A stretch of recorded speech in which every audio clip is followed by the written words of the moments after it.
Hello and welcome to Versus Live. I'm Ross Marion. And I'm Corey Baumeister. And we've got Rob in the booth say computers are the devil, Rob. Computers are the devil, Rob. Rob will be taking all of your questions, comments, concerns, and burns in the chat. Make sure to tag at Star City Games so he can see them and send his favorites over to us. Can you believe we had tech issues today? I mean, I think tech issues are following me around specifically. Yeah, I think it's your fault. I don't know if did you like get a pacemaker put in or some sort of like a metal plate anywhere? I haven't recently, no. So I should have said Corey is the devil, Rob, is what you're saying. There you go. Yeah. Potentially. I actually we haven't confirmed that yet, but we have our suspicions. I actually came in here 2 hours before everybody got here and just switched wires. Just everywhere. Everywhere switched wires and then left, went to breakfast, and then, came back. So got him. Who exactly did you get? Us. Got us. Okay, perfect. Perfect. Well, thank you all for sticking with us during those tech issues. Hopefully, none will reoccur. Rob has been working diligently while Corey and I sit back and wonder exactly what all of these magic boxes do. We've been sitting pretty diligently, though. Yes, we're very, very good at sitting. Yeah. I think one of these days we're going to absorb some of this tech information. It's not going to be today, but and it's not going to be tomorrow, but someday. But soon. But we are playing some cool new cards. We got the whole set now, too, don't we? Yes, this is our first show since the entire card list for Zendikar Rising has been released. So we get to be working with complete information of what the latest, standard environment is going to look like, what the next 3 months is going to look like. And we've got some nice ones. So I'm going to be starting with a list that was tweeted out by Yeoman5. If you don't know who he is yet, I don't know where you're living, under a rock, Mars, somewhere. But always, Bruce 50 decks, every set release. A lot of really good ideas from him. He's a great deck builder. And we need to get this man on the streets of Versus Live, huh? Yeah, that would be a nice one. And, this list that I'm playing from his just looked super sweet when I saw it. This is Dimir Sacrifice, which I know sounds strange, but when you're losing Priest of Forgotten Gods and Mayhem Devil, you kind of got to retool. And there are some good blue cards here. Seagate Stormcaller, I think, is the really critical one. Okay. It lets you copy cards like Village Right. You don't have to sacrifice a second creature. Oh, really? And you just get 2 extra cards. Wow. So you're generating a lot of value. I think this is, sort of an even more value-focused deck than Rakdos Sacrifice was, which could be a little bit more aggressive. Cool. We're playing Skyclave Shade, which is a great card to sacrifice, given that you can recast it. Obviously, have a lot of the modal double-faced cards here between Agadeem's Awakening, Seagate Restoration, and Malekith Rebirth. Agadeem's Awakening, I think, is the best one, actually. Okay. It was the last one revealed. I like both the black and red one, but this one, I think, being relevant at like 5 mana, and still being a pretty effective card. You can return 2 creatures. Yeah. Really nice. And then our Bloodchief Thirst is a great removal spell. But, this deck is playing a lot of good cheap spells. We got Opt, we have Village Rites, we have Bloodchief Thirst, we have, Petty Theft off of Brazen Borrower. Actually, I think Borrower is a really heady addition to this deck. Something I think a lot of people would overlook. But getting another spell for Seagate Stormcaller and a creature that really applies pressure, which this is something that this deck could struggle with. But a nice aggressive flyer is definitely something that rounds out this deck really nicely. Did you say a heady addition? Yeah. Okay. I've never heard that word. Just kind of wise or clever or smart. Okay. I like it. And I mean, it's just a great card. So you need to watch more like sports coverage. I guess so. I guess so. Okay, so from my end here, we're going to be playing Celestia counters. Pretty much the Conclave Mentor counter decks that we've seen in the past.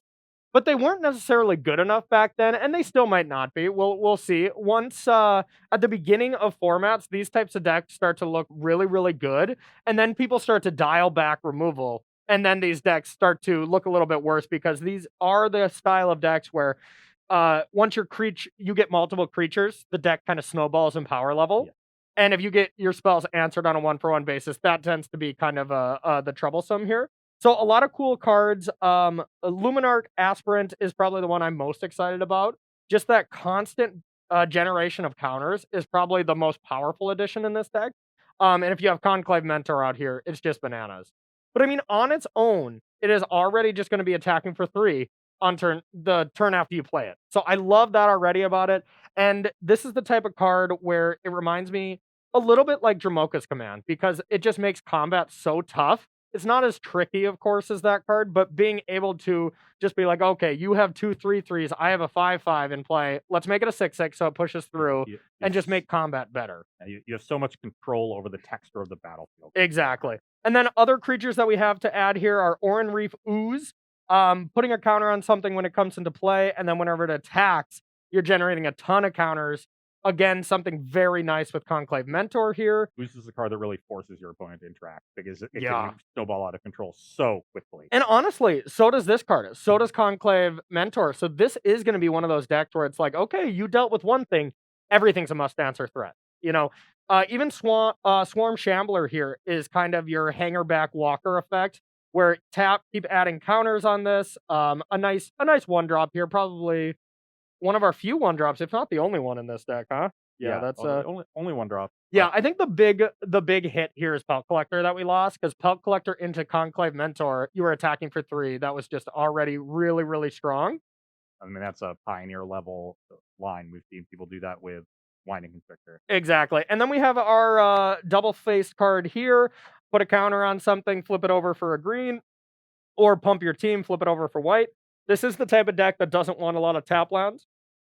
So these aren't, insane or anything, but if for turn 1, you're a little light on lands, play the flipped card, and then we have our pathways, and then a couple things to help out the creatures.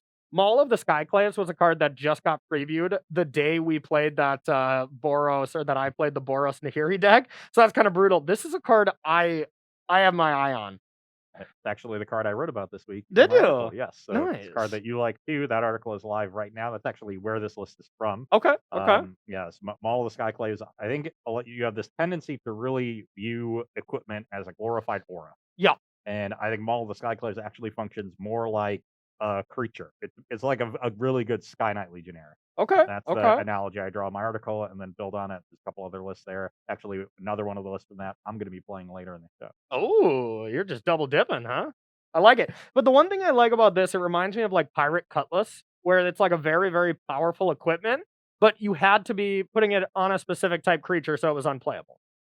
But this one is any creature. Flying is, one of the best abilities since the history of the beginning of Magic. And this deck is really good at making a big creature, but sometimes that big creature just gets blocked a little bit, and Yeah. you need to be closing it. Yeah, just slap a plant in front of it, which we're going to be seeing plenty of landfall plants, moving forward. So the flying ability is huge. First strike doesn't really matter. Not gonna lie. That's your finisher. If we put lifelink on this card would be now insane You busted. just want to make Behemoth Sledge, but it attaches immediately. Okay. Yeah, why not? We're living life. All right. I just real quick, I just want to apologize to chat. Yeah. I just brought 2 card images up like right on top of the screen because I'm trying to use 3 different keyboards and I got confused. So sorry about that, chat. Wow, Rob, just just not typical mistakes for me, but here I we hope go. they were just completely unrelated card images. Yeah, too. just like Lord of Tinker, Pressorhorn is up here. Tinker over here.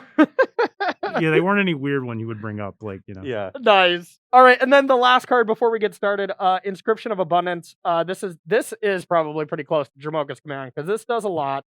5 mana, gonna be pretty tough to get to from a green-white deck, so it's more than likely just going to be one of the modes. But this is a card I had in a sideboard of one of the Gruul beatdown decks I had. Never got to cast it, but I think that's just a really strong card.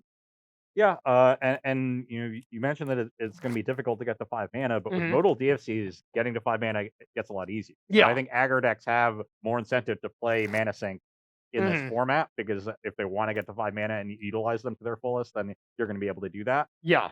So yeah, definitely a nice option to have. I think it'll sort of replaces Ram Through, a deck that would be otherwise playing Ram Through. And the Okay. fact that you can play it proactively makes it much more main deckable than that card. Okay.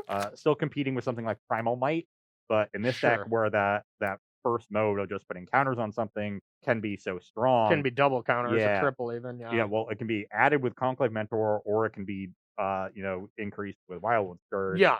And all these And other it's an ways. instant. I mean, an instant is just more valuable in general than a sorcery is. And the ceiling on that card is so much higher than Primal Might, I mean, Primal Might has a high ceiling as well because it scales pretty well. But if you ever kick that card, you are doing a lot of things. Yeah, you reach the ceiling much faster than you Yeah. do with Primal Might, where Primal Might, like when you have 8 mana, Yeah. suddenly you get to fireball your opponent. But on 5 mana here, that card's going to be doing a lot of work. Cool. Well, shall we do some battling? Let's do it. All I right. How do you see. get those? Well, you came in early to mess with the computers. I came in early to swipe more. Wow. So we really wasted 2 hours of each of our mornings to sabotage each other. Yeah, I wouldn't say wasted. That's a good friendship right there. Okay.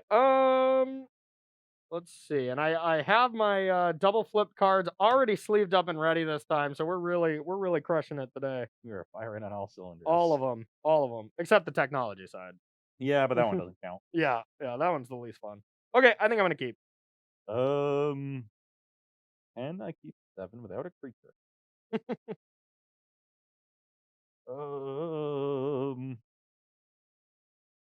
Yeah, this deck is sweet. I'm excited. You have something to do on the early turns. There's a couple really good draws in my deck. I'm very tempted to keep this hand. Well, that is one of your options, Ross. You can keep if you would like. I'm gonna take a Corey keep. Ooh, all right. 1-1. Your go. 1/1 Stonecrawler Serpent is not a good sign for me. What are we doing with that? We're gonna be attacking for 1. Or blocking things in the air. We can trample. Pass the turn. All right.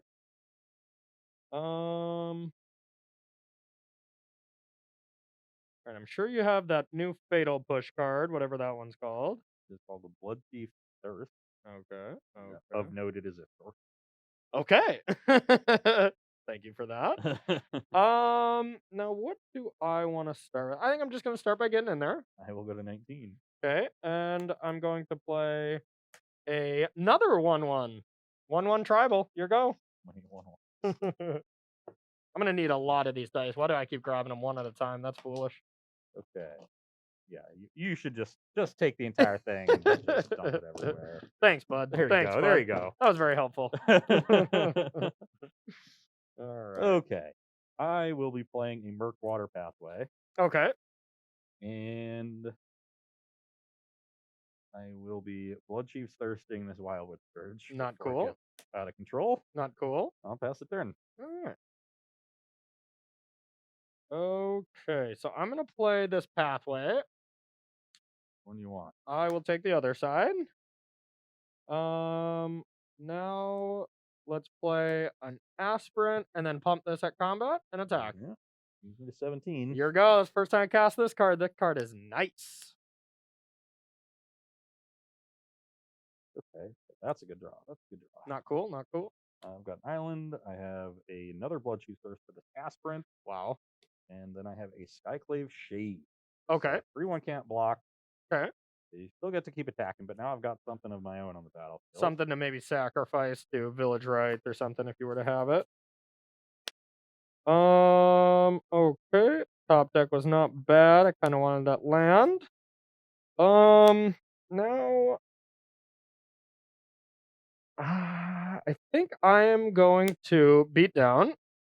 I go to 15. And then I'm going to play Lieutenant, and I'm going to put a counter here. Now, if you kill either one, it's fine. I don't want you to just unload all on one creature here. So, pass to you. Yeah, that was a strong curve. Thank you. Now I know why you played that Stonecrawler Serpent on turn 1. We have 20 to 15. Yep. I am at 20. You didn't really have to say that. Oh, and sorry for anybody about the hand cams. We'll try to keep them like a little bit here, but once again, I came in early and blew up some technology, so blame Core. That's what I always do. Yep. Okay. Well, I am in some, as the kids say, trouble. Only kids say trouble? If I weren't a kid, I would say I was in a pickle. Oh, yeah. Or That is a much perhaps older phrase. Dilly of a pickle. Okay. See how that works? Let's pretend you're a kid now, so I never have to hear that phrase come out of your mouth again, okay? Hello, fellow children. All right, what do you got for I me? still have to buy that shirt. I'm going to buy the shirt and we're going to recreate the meme. Okay, I'm in. But with me as Steve Buscemi. Hello, fellow kids. I'm basically Steve Buscemi without, doing all the cool stuff that he's done in his life. You want to be Steve Buscemi that plays Magic? I would if honestly, if somebody told me that Steve Buscemi actually plays Magic, I would 100%. I mostly meant, Listen would you play Magic now so we I'm can play? thinking, my Okay. options aren't good, Corey, okay? Okay. Like, this should be easily recognizable to you as, like, I'm looking at my hand, I have a lot of cards, none of them seem good, so I'm in the tank. Okay. Like, this is Sure. it's the I'm behind tank. People do Okay. it all the time. I like it. The problem here is Corey's creatures are a lot bigger than mine, and it has vigilance. Yes, this card is good. Yeah, this is a good card. That it really is. So I think we're gonna start with an attack. Block. Oof, you found me out. I Well, Village Rights the Sky. don't know exactly what's in your deck, but I don't think it's a -3 effect. So, but I know there is Village Rights, so I call. How good is Island Temple of Deceit off that Village Rights? It depends if you don't have lands in hand, then pretty strong. Okay, I will play Temple of Deceit. Trigger Okay. Skyclave Shade. Okay. Yep. Landfall. And that's just you can pay 2 to bring it back. I can cast it from the graveyard. Okay. Cool. This is actually a reasonable card. So I will leave that on top. Okay. And I will recast Skyclave. All right. That was a very, very bad turn for you. I agree. All right. Well, I will attack. I will take 6, go to 9. All right. And we'll go with one of these. Oh, that's not good. Here we go. I had a Brazen Borrower, which is good against 1 lieutenant. Yeah. It's not so good against 2 lieutenants. No, yeah, that's not great for you. This deck is nice. Good job on this build. This one was all Ross. I will cast an op. I'm gonna Okay. be hoisted by my own card here. Wouldn't it be Baton? No, it's a card. Is It's it? a type of explosive device. Oh. Okay. It's a common phrase. Okay. At least it was. Thought it was your own Baton, but yeah, whatever. I don't challenge you on the words department. Yeah, it was actually a question in my Trivial League recently. Okay, what's that? So normally drawing a removal spell here would be good, but it's a Heartless Act, which is not great in this matchup. Hey, no, it is a removal I could spell. kill Yeah. the Stonecrow Serpent, but it would be replaced by 2 2/2s. Actually, no, Another because creature you control dies. because it doesn't have a counter when it dies. So this I does don't- actually answer the Stonecrow I think it does, yeah. It's the same as like Languishing Dreadhorde Butcher. Yeah. Yeah. Okay, so we'll keep that on top Okay. because that can actually do something. I'll play this island, Okay. and I will Heartless Act the Stonecrow Serpent, removing 3 counters from it, Okay. and then I will pass the turn. And that is how that works, right? I'm guessing, Yeah. but that seems to make sense. It is. Okay. Okay, perfect. Yeah, exactly. We're perfect. You are perfect. Nothing can possibly go wrong. I will attack. So I'm at 9, and that's 8. That's 8. Okay, I'll go to 1. Okay.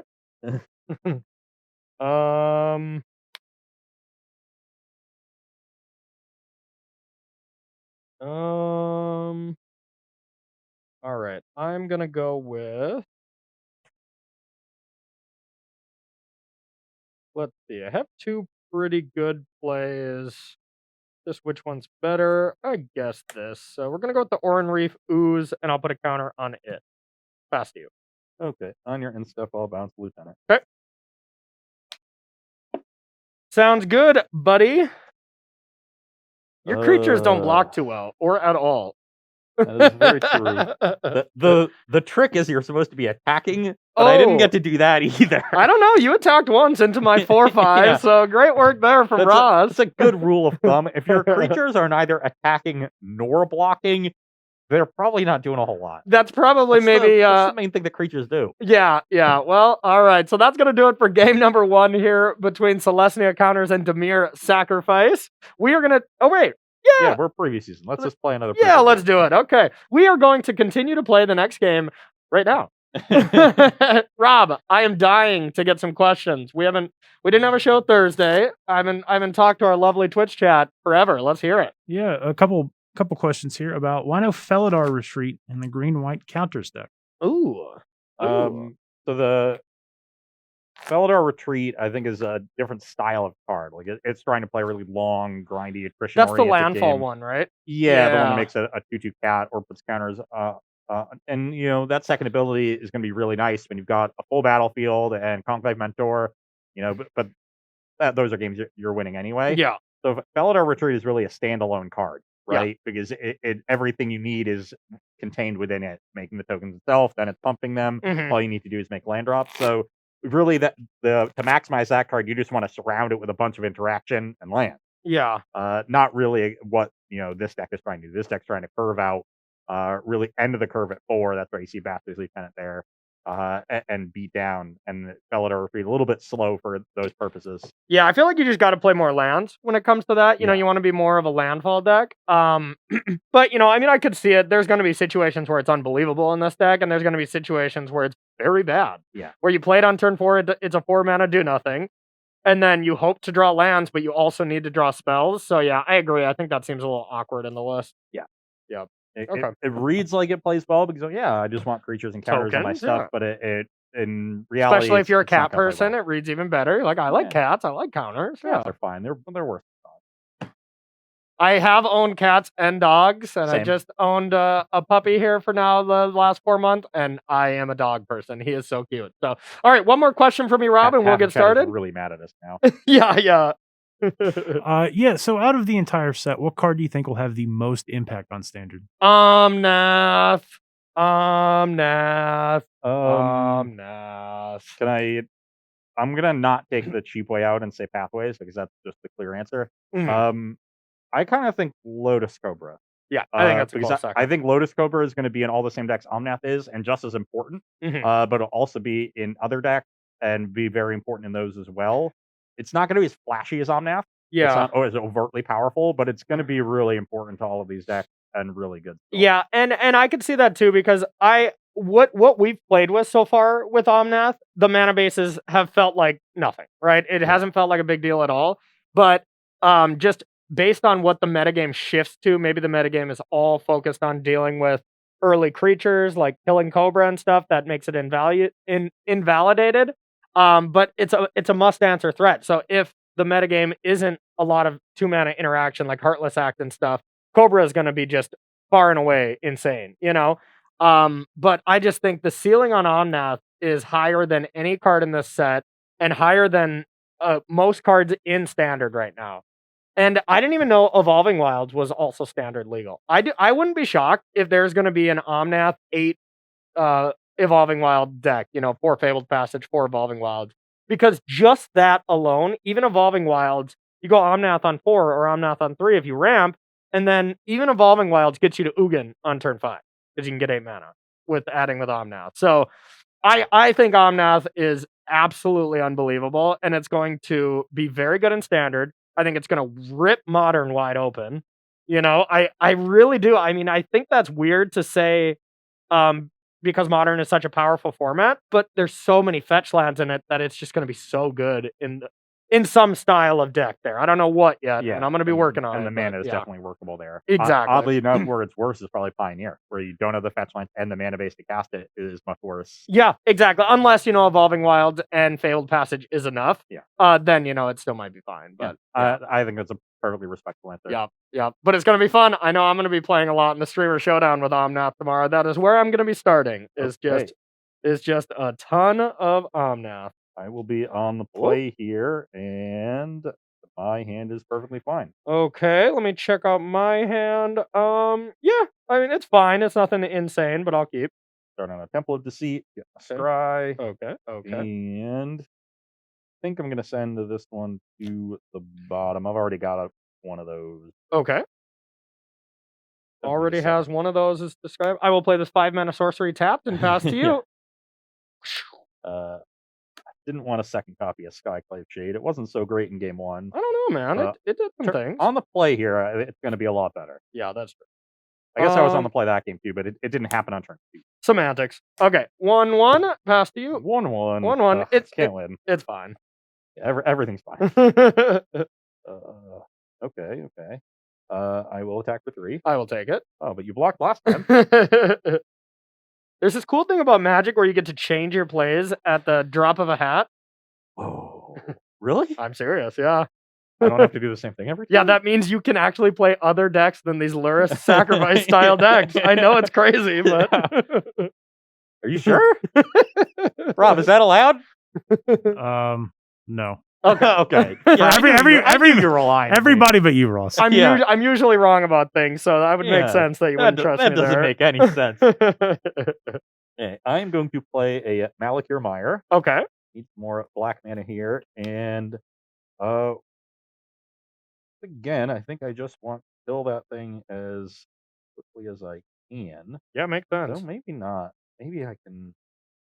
Because actually, no, I lied. I'm gonna play Archfiend's Vessel. I definitely don't have a Bloodfeast. I definitely know lying's not a thing you can do in the game. Yeah, that's true. This isn't Among Us. Come on. Yeah. that's true. What is though? Okay. Archfiend's Vessel, pass turn. You definitely don't have a way to kill this thing, then you're saying, right? Yeah, 100% don't have that. Okay, good. Thank God.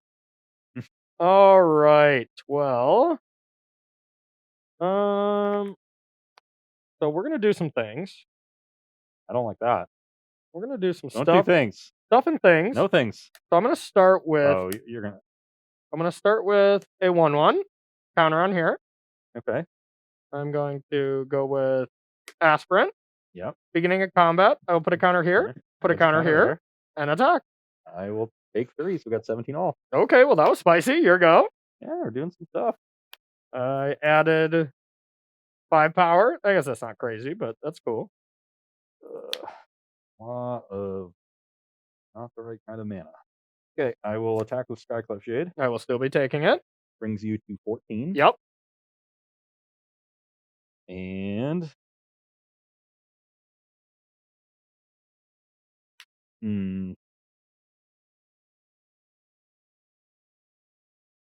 Yes. Quite shallow and pedantic, it seems. Yeah, I was hoping to get a free block with the Vessel, but I really want to draw a black source here, so I'm going to Malakir Rebirth the Archfiend's Vessel. So I lose 2 life. Okay, what is that one again? Remind me. So I lose 2 life, and then when this creature the creature you target gains, when this creature dies, return it to the battlefield tapped under its owner's control. Oh, okay. Spicy. And I will Village Rites the Vessel. So it'll trigger the rebirth, it'll come back tapped, it'll get exiled, and I'll make a demon. Okay, that's cool. Draw 2 cards. Sure. And we found an Agadeem's Awakening. So I'm going to play that as an Agadeem, paying 3 life. Brings me to 12. Sure. And which one of these cards do I want to Bloodchief? Yeah, I got a lot of good ones. It's definitely a choice here. It's either the Aspirant or the Scourge. Those are the most threatening cards by quite a wide margin. Agreed. The Aspirant is sort of like what gets things going. So if you don't have a way to like synergize with it, if you don't have Conclave Mentor in your hand, if you don't have another Wildwood Scourge, it's probably less threatening. But if you do have something else, probably more threatening, and that's the tricky part of this turn. Yeah.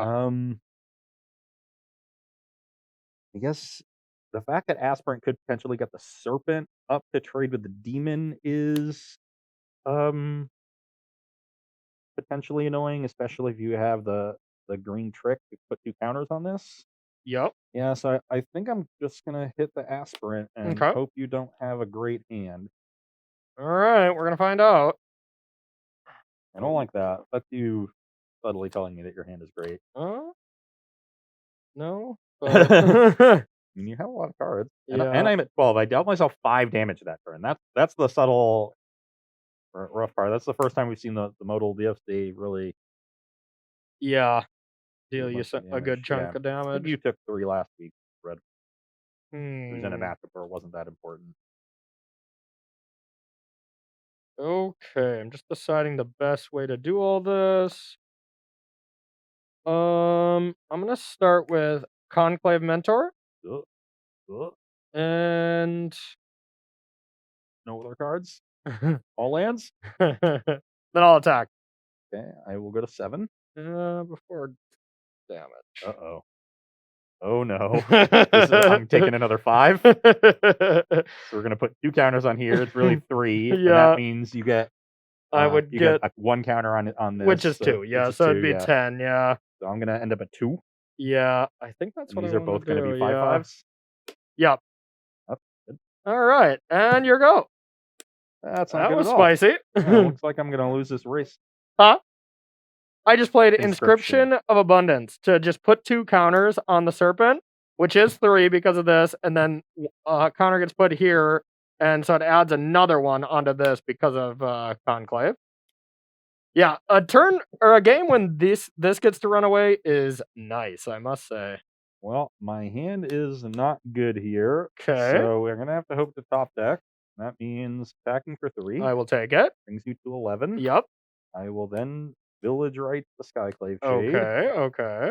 And then the real issue here was me taking all that damage from my land. I think if Yeah. I was a little bit higher, that's a good draw. And you're at 2, right? I'm at 2. Okay.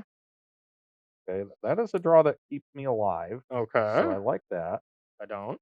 Um, though I don't have anything to do with it.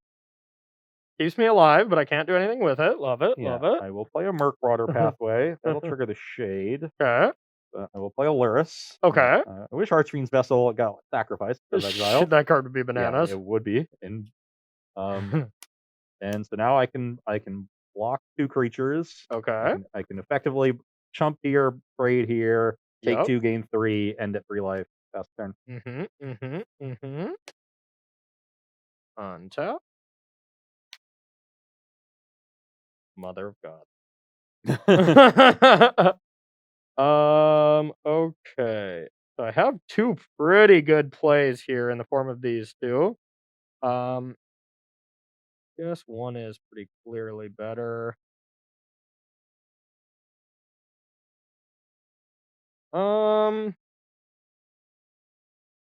Let's see here.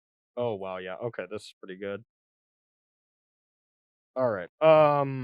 Boss Recat. Yeah. Okay. And then I'm gonna put a counter on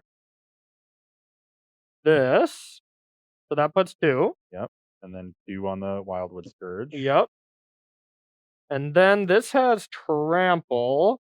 So even if you put this, that's 2, and you chump this, you I gain will 1. exactly live. You'll exactly live. So that's the blocks you have to do, and that's really bad block for you. If you -2 the boss 3, then you have lethal Do I? because that effectively creates 3 extra damage, 3 1/1s instead of 2 extra damage from the 2 on this. Oh yeah, because then you block that I trades. still make those blocks and then you get in for 5. No, you go to 1. Oh yeah, 3. Yeah. Okay. Yeah. Okay. How about I'll kill you instead? Yeah. Okay. I don't have any way to interact at 1 mana. Yeah, that's what I figured. So, all right, spicy. Yeah. Really, if I hadn't taken all the extra damage from the spell and my land there, Yeah. then I'm able to probably race you in the air with the demon. Yeah. With the Lyris. Just barely, though maybe not because you just have the Stonecoil Serpent. Yeah. I would have needed to find a removal spell for Serpent and not take that damage from my lands. Which Yeah. is, just a lot to ask. And I had a pretty powerful hand there at the end. I had an Agadeem's Awakening and the blue Mythic Modal Double Face card.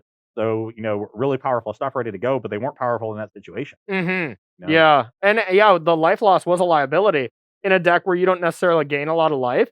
Here's the thing. You're not necessarily an aggro deck, so the life loss of those lands are much worse than, say, mine. Yeah. The green and white one, I know the white is the angel one. I'm not positive what the green one is, but regardless, those style of cards are much better in my deck because I'm attacking you. I'm pressuring your life total, so that's already enough of a defense against my own life total. Of course, that can add up against a flash style deck or whatever, but for the most part, aggro wants to see those cards more than control. And it's weird because most of these cards are slanted towards control. So it's going to be interesting to see how good those kind of modal cards, the mythic ones, really are. The land's more effective on one side, the spell's more effective on the other, but that's just a nice balance. Well, what do you think? Should we just move to the next round since that's a nice 2-0 since we're a little behind schedule with the tech issues? Yeah. Let's just move to the next round. Cool. Well, let's take. Sorry, Adam. Yeah. The deck didn't really perform. That there are some issues there where my creatures just weren't that great in combat. Some of the synergies are cool. Like I was able to do the thing my deck does, sacrificing the Archfiend's Vessel, but your synergies were better than making a 5/5 flyer. Yeah, and the thing is, probably post-board, once we look at this matchup, it's gonna look a lot different because a hyper-aggressive deck like this that is very, very vulnerable, we don't have Blossoming Defense to protect. It's just 2-drop. Like, if you killed that Scourge on turn when I played it, and then you killed the Aspirant, all of a sudden, I'm not doing anything. I would have no follow-up, and that's just the style of these decks. If you answer this deck, their threats on a 1-for-1 basis, it's very hard to actually amount something that's very good because for the most part, these are tiny creatures. And the other card I top deck was Scavenging Ooze. Yeah. With Hydra and Conclave out there, you're all of a sudden adding 2 cards for every act or 2 counters for each activation. And 2 counters for Scavenging Ooze. 4 counters per activation instead of 1. Yeah. If that's the one hope for this deck, that makes me think that this deck could stand up to Uro. Because Scavenging Ooze is already a good card, so you want to play that in the main. And it's great in your deck. Yeah, because honestly, let's get real about tomorrow's expectations on the Streamer Showdown, or just Standard's expectation of what's going to be good. We got landfall mechanics, and we're playing, and Uro already dominated. Let's get real. Uro and landfall are just going to go very, very well together. So you're going to have a great plan to beat the powerful Titan, that's for sure. So Scavenging Ooze has already been a somewhat effective one in Mono Green Aggro, which is one of the better decks from last season. And it has been one of the better decks to attack Uro decks. And if you're Cedric, you beat it every time. So bang. But only one of us. It's not me. Yeah, that's true. That's true.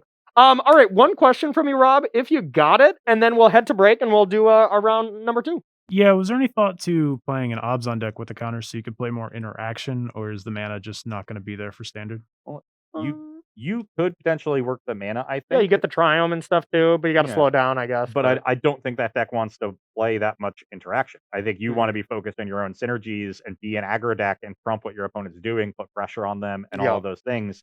You can slow down and have a little interaction post board, and white has enough for you to do that. So you don't need the other color. You'd rather have more consistent mana, more enters the battlefield untapped lands, and so on. So it's just about the strategy that you're employing being one that doesn't want to play a ton of interaction in the main. We're going to see a new world of Standard here where aggro decks are going to be 1 color or 2 color. Because the mana is worth. Without Shocklands, we can't be as greedy. And Triomes really benefit mid-range to control. So if you see 3-color decks, if you see Omnath deck, like, we're not going to see an aggressive Omnath deck. It's just not going to happen. Because the Triome mana base is just not going to help you out there. So we're going to see, I think it's just going to be a really big mid-range slog. And I think maybe there's going to be like mono red, or maybe this aggressive deck is going to come out.